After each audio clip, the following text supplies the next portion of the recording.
Edgar Allan Poe. He was originally born Edgar Poe in 1809. He had 3 siblings, and his father left in 1810, and then his mother died a year later. So at the age of 1, he moved in with John Allan and his wife, which is where he took the name Allan from, and grew up with a good life. Went to school, secondary school, and then he went to the University of Virginia. During that time, though, he spent almost all of his money and ran out of money. So after a year in university, he had to drop out because he couldn't afford it anymore. He went back to his home where him and John Allan had quite a few disagreements, and eventually he left again because they couldn't agree on money, and John would not support Edgar with any more money at all, and he decided to join the army, and he was successful in the army. Went up to the ranking of sergeant, and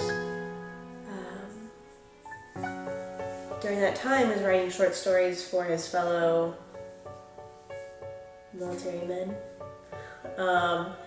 and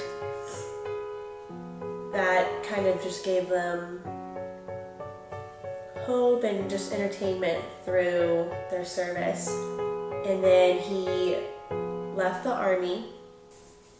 He had started publishing small short stories, very, very short stories that weren't very big.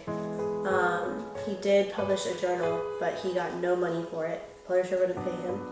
And as he got older and moved to Philadelphia, that's when he married his cousin. She was 13 years old at the time. He was about 25 to 28. And then that's when one of his very popular short stories, poems, The Raven, was published, and he only got $9 for that publication, even though it sold over 1,000 copies. But he got $9 for that, and then he submitted a short story into a contest and won, so he got to be an assistant editor at a magazine company. And so he had a steady job that he was able to support his family with.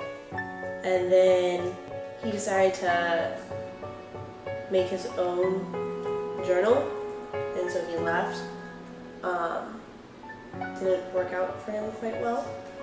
And around that time, his wife was very sick for 5 years and died in 1847. And then Edgar died 2 years after that. With his work, The Raven became very popular. He also wrote To Helen, which was almost like a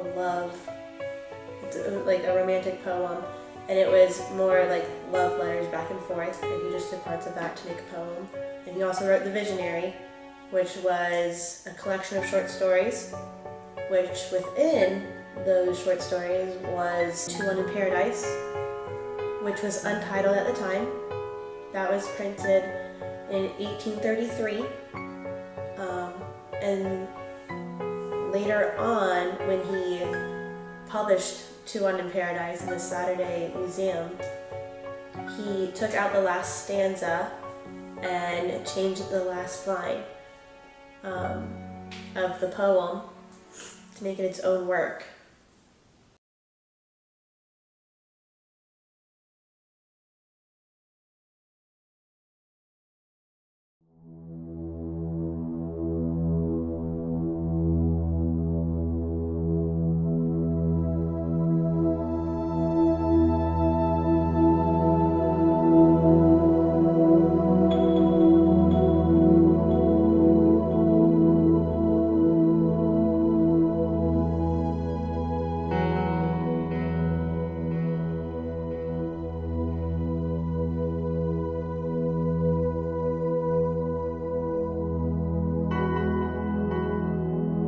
Thou wast that all to me, love, for which my soul did pine.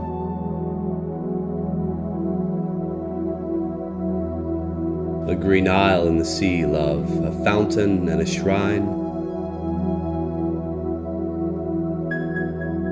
all wreathed with fairy fruits and flowers, and all the flowers were mine.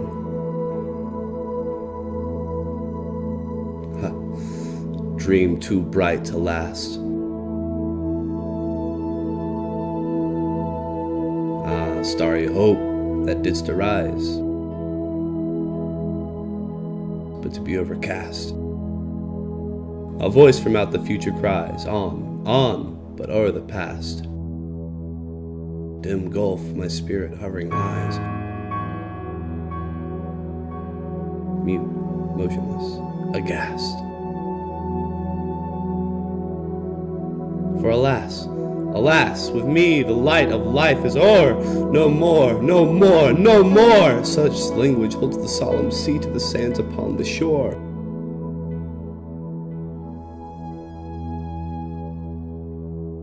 Shall bloom the thunder-blasted tree, or the stricken eagle soar.